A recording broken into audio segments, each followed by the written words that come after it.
And welcome once again to Living in the 21st Century. Joining me today is Doreen, President for Salem United Organization, and that's right here in Salem, Massachusetts. And also is Monique McNeil. She is the Vice President for the Socioeconomic Development Foundation of Boston. Ladies, it's a pleasure to have you on the show this morning. Thank you. Thank you very much.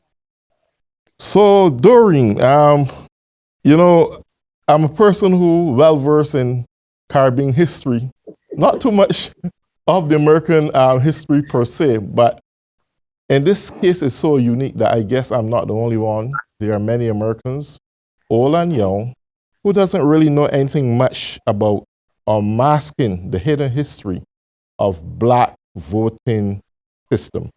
Could you explain a little bit about that to me? Yes, actually, on the third Saturday of July every year, people go to Salem Willows from all over, and they go to this event. And the event is actually 282 years old. Today it is called Black Picnic Day, but we are actually changing the name, and I'll discuss that in one moment. Sure. But basically what it is on third Saturday of July, we actually are honoring the first Black voting system. An African named Pompey in 1740 came to this, what was brought to this country as a enslaved African. He was of royal blood, and being of royal blood, they were very wealthy to owners. So what basically happened is they would educate them. And in educating Pompey and other West Africans from the Ghana River area and bringing them to Massachusetts, they would all gather. And once they gathered, they would hear stories of what was going on in southern states. And they wanted to make sure they protected their own. So by protecting their own, they developed this whole system that was considered the first Black voting system in this country. And again, I repeat, that was 1740. And this continued on. What they basically did is they held elections. Black Africans were allowed to vote for each other.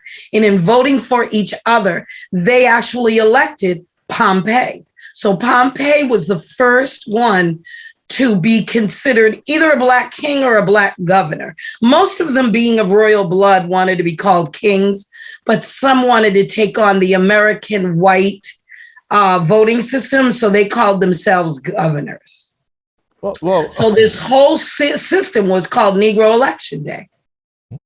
Well, this is interesting. And during that period of time, we understand how unsteady the formation of the Constitution were. Tell me something, how much scope did the Black voting system then that originated around Pompey, what impact did it have within the Constitution itself in the United States of America? Was it an outside thing that generally surrounded Blacks? Did it have an input really within the parameters of the Constitution, or was it just somewhat equal but somewhat segregated? Well, as I said, it started in 1740, and it basically went throughout the whole New England states. Right. And it actually did play a role, because what would happen is Pompey and others in Rhode Island, Connecticut, New Hampshire, they would actually sit down with their, what we're calling white counterparts, which would be the governor who ran that state. And they would actually formate rules and regulations that the governor would actually implement into the state and allow these Black kings and governors to rule and regulate in their respective states. So, for example, Pompey would have court members, and those court members could be spread out throughout New England. And so what they would do under the approval of Pompey, they would implement these rules and they would implement these regulations. And there actually were governors or kings that actually helped get some slaves free. They actually went to court and they actually fought with the slave that wanted their freedom, and they actually obtained their freedom through purchase. Great. So in some cases, it did have a minor impact on how Yes. slaves and freedom was viewed. Yes. In your opinion, did it have a general impact on the overall look of slavery itself? Because that was an entire struggle for the Black community as a whole. It did have an impact, but it had an impact in northern states and all the way up to Virginia. But once you passed Virginia, of course, because of the way that Southern slaves were treated, it actually had no impact. And during that time, most of the white Southern states didn't even accept what the white Northern governors would rule in their state. So, of course, they were not going to accept what somebody who they felt was beneath them to make rules for their slaves. But yes, it was the beginning, because you look at the story of Armistead. Some of those rules that were followed by lawyers and other people of white authority, they originated from the 1740s and the 1800s. So these kings actually did make an impact on the laws, but they basically, this was not taught to other Black Americans because, as I said, it was basically those of royal blood who actually ruled for those who weren't of royal blood. Was the existence of the Jim Crow system and era present a negative impact and block the whole progress that these royal lineage of Black leadership had at that time? It depended. There were times, I'll give you an example. Negro Election Day was held in Boston, and it was held on the Boston Common. And basically what happened is, at that point, they felt that Blacks were getting too powerful, because you had people like Prince Hall and other people who were involved in this Negro Election Day. And by becoming too powerful, they actually enacted a law, and it said that Blacks could not meet on the Boston Common, which actually was the beginning of sending them to Lynn and to Saugus and to Marblehead and other places in the North Shore. Monique, I'm going to ask you this question. How important is it today that you think young people and old people alike should be exposed to this kind of Black history in schools right now as it is taught? And do you think that teachers should be really aware of this? Because I can see clearly that this is not taught in the American schools. It is a piece, and as you said it for yourself, it's a piece of hidden American history when it comes to Black people. What's your input on this?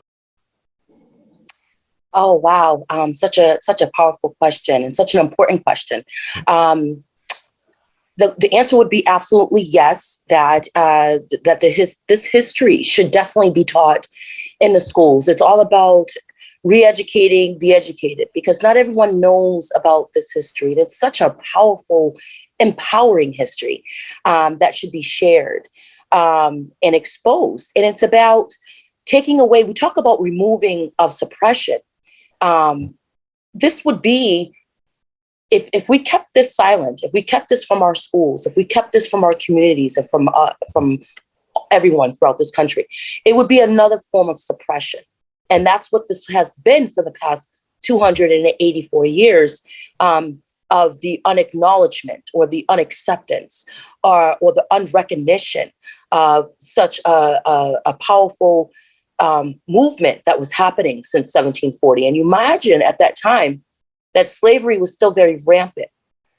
So these individuals, such as Pompey, was strong enough and powerful enough to still have these elections, even though everywhere in this country, slavery was still rampant. So it shows the driving force and the powerfulness of their actions. And even more so why it should be taught to young children and to everyone. People should know their history, know where they come from.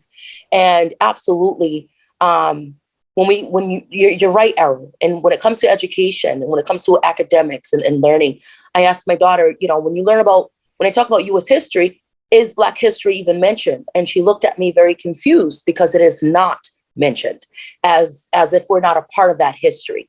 And that is something that we really need to change, that narrative. We need to change the way education is being viewed and the way that it's taught, to include African-American history, to include Black history as part of US history, because without African-Americans, without Blacks, there wouldn't be a US history. There wouldn't be a history at all. So to disinclude us is another form of suppression. And I know that is something that's very dear, important to Salem United, is to preserve and to protect and to educate. And that's definitely something that we're looking forward to do, get involved with the schools and educating the young children, educating everyone about this history that's happening right here in Salem. And it's so important. It's just so important. And so we're working on that will be our next endeavor. Well, beautiful. Before I touch on the agenda of pushing this through schools, I want to ask Doreen this question. Do you see that the transcending of great blood lineage and powerful kings like Pompey made it possible for men like Malcolm X and Martin Luther King to really, that they had opened this door that years down the road that they can get out there and pursue freedom for Black people? Or was that something totally itself left men like Martin Luther King and Malcolm X to do on their own? Well, I think I'm going to go back a little further. Mm-hmm. I think the influence that kings like Pompey and Nero and others that are on my list in my exhibit, I think that they are who influenced the Frederick Douglasses, the Prince Halls. And then from there, you have the Frederick Douglasses and the Prince Halls who influenced the next generation, leading down to the Malcolm X's and the Martin Luther Kings. But because our history almost stops at Frederick Douglass and then jumps over to no one in between that and goes right into Malcolm X and Martin Luther King, everybody in between that was a great influence to get to even today has just been lost. So without the King Pompeys, there wouldn't be Frederick Douglasses. Without Frederick Douglasses, there wouldn't be Martin Luther Kings. And without Martin Luther Kings, there wouldn't be people who we consider in that status today. What written agenda you have now that you want to pursue to have this kind of history released throughout the United States in all schools? Because I think is imperative that our younger generation has a knowledge of where we really came from. Our ancestral suffering and problems that they would have faced to make this journey possible. I don't think it should be gone. It should just go unforeseen. And in the result of that, we have young people just think that life is about new technology, the latest phone, the latest computer, the latest iPad. And really and truly, the system still remains constant when it comes to institutionalized racism, when it comes to keeping suppression on Black people, when it comes to lynching. Um, all these things still exist. While we have a group of Black young folks, or minorities rather, running around gunning each other down and taking life for granted and living a short life and thrown into prison. And even sometimes it's not their fault that they are in prison, because the system is so well designed and structured and constant and life is so short that you never get the time to sit down and really study your history. What would you do to re-educate or to educate both the young and the old? Because those who left school, they're not going back there to study history. They're just worried about getting by and feeding themselves and getting a nice car and so forth. What, what would you do or say to really educate these people to what they stand against? Because the struggle of Martin Luther King days still existing today. A little bit more room may make it easier, but the struggle is still on, and it's still as potent as it was then. No. What? It's actually ironic that you asked that question. I'm going to try to take that question in sections for you. Yes, sure. Basically, it started with what would I do? Mm-hmm. What am I doing should be more the question. And I say that because during COVID, a lot of things had to stop. Yes. And when they stopped, I really took a look at, why do we go to Salem Willows on the third Saturday of July? Mm-hmm. In looking at that, I established that I really need to educate people, because people do not understand, and that's young and old. And ironically, the old do not understand, and they're teaching the young incorrectly. So that's when I came up with an exhibit on what actually is your history that you're going to on the third Saturday of July. I had white, Black, and other come in and were very, very, very shocked. So from this exhibit, I learned I have to educate the old and then start educating the new, young. So basically, I got approached from the exhibit. And actually, what I will be working on in the next couple of weeks with Monique actually is a study guide. That study guide we will be presenting to teachers, superintendents of schools, and we'll be implementing it into our government, because you can't teach in the schools without first going through our government, as I am learning. We are also taking this history and we're putting it into a documentary. And I have a film director right now who is requesting to help build this documentary. So we will not only be using the study guide, but we will be using the film.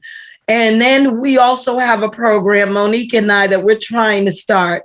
And it's going to be called Youth Teaching Youth, I think, or Students Teaching Students. We haven't come up with the actual name, but what it will be is we're going to the colleges. We're going to teach the colleges this history and other histories.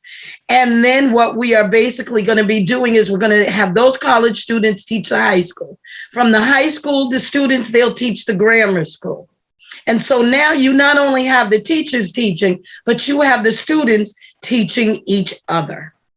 And then hopefully from there, we'll come up with other ideas. We want to involve the youth in this history so that they can learn it. They will know it. And when they go on the third Saturday of July, they will be able to educate people who don't even know what the history is, but they still come every year. So I hope that answered your question. Well, you know what? That is one of the greatest strategic plans I ever heard. I'll tell you why. Through your hierarchical arrangement of students teaching students, not only are they teaching the students, but they're actually reinforcing what they would have learned. And it is so much potent benefits in that is that when it happens that way, not only does the teachers get knowledge, the students get knowledge, and the students get knowledge, and it become ingrained in our system as we grow old, what and who we really are as a people. But I want to move to this next question, and I'm going to ask Monique this question. Now, for young people today, life is a struggle in many ways. And recently, with the COVID-19 in place and everybody stuck at home, some going back to schools, some kids are too young to get vaccinations. That's a minute problem there. Even some kids are fighting with their parents to get vaccines. Then, on top of that, we got the broad world of technology, everything to divert your attention from education, Black history, American history. So this is my issue. With so much going on in this time and season, how would you best prepare to make this the nucleus or the core of academic excellence from young kids going right through colleges? Now, it can be done and it should be done because I think it's essential. But how best would you activate that in a way that it remains constant and going? I don't know. I asked you, Monique, but either you or Doreen can answer this, maybe a little bit off your field. And you can jump in, Doreen, absolutely. I think by how we're going to keep it going is by keeping it positive and making people excited and eager to understand the history, to want to learn the history, and being a part of their history. And having the children teach other children, it's not only getting them excited about what's happening, because as we know, when a child teaches another child, there's something about that. Yes. That the whole element of that is resonates differently from an adult teaching a child. So we're getting children involved, we're getting them excited, and we're also developing young leaders at the same time. And so I feel like it's really like a 5-in-1. We're doing so many different things, but doing actually one action. That's where is causing 5 different things to happen. So I think, especially with this whole movement going on right now, this whole movement since George Floyd, I think has really, caught the attention, has really grabbed people by their shirt collars and said, you're going to listen to us and you're going to hear, our cry for equality and cry for diversity and cry for really making us a acknowledgement of what is happening. We want to be vindicated is the momentum that is happening at this time. So I just feel like the timing is just absolutely paramount. We talk about diversity and inclusion. There's so many different, programs that are out there, and people are up to listen. Where, I've spoken to people in the past where they said, I didn't really look at things that way. I didn't really, look at myself that way. And because of what happened with George Floyd has really got people paying attention, looking at themselves, looking at, different things that are happening in their community and saying, wait a minute, that's suppression or that's not right. So it feels like there's a momentum of more people wanting to step up and stand out and be a part and be involved. And then you have the people who, don't really know how to be involved, but know by not saying anything would be part of the problem. And it really comes down to 2 things. You're either a part of the problem or you're part of the solution. And I think people are starting to say, well, my silence is making me a part of the problem of the issues that are happening, surrounding racism, surrounding, suppression, surrounding. So let me be involved. Let me be a part of. So that's, I feel, what's going to make this movement of educating so much more easier, so much more welcoming, because the timing is just so perfect. This is the time, our time. Absolutely. I couldn't agree with you more because we are in a season where we see with our own very eyes, especially with no technology made manifest to the whole world, the kind of craftiness and modern day lynching that was going on from state to state by police and law enforcement, and the crafty things that get done in the workplace to employees and so forth that are of minority descent. Yes, but I only mention that question simply because I know we live also in a time that people are ignorant. People prefer somewhat to live in denial than to embrace the truth. And you may get people saying, hey, that's 300 years ago, that's 200 years ago. Why am I caring about that? No, I have my iPad, I got my game to play, I have this to do, I have this person to text. And we are so busy with modern technology in front of our eyes that we become blinded to the things that matters most. So I was just looking at how we're going to break through that wall of modern times, that we could bring back a little piece of ancient history that is essential to the growth and development as a people in this country. Well, I think that's, I'm trying to do it in an exhibit format. Okay. So basically right now we're working on getting a permanent building to have a museum. Beautiful. And basically what I did, or what we all did in Salem United, is we took the history of Negro Election Day and what it stands for and what it represents. And actually then we stopped. Okay. We walked through the history of the Black voting system. Okay. And we brought it to today. Okay. And then we flipped it back to Negro Election Day before we ended the exhibit. So we brought the past to the present and combined them in the way that we educated and taught. Beautiful. I have found that was extremely successful. Right. What we're going to do here, Doreen, we're going to take a break and we will come back in the second half. We're going to discuss this as well as voter suppression that's presently going on in this country. Until then, I want to say thank you all for joining in and living in the 21st century.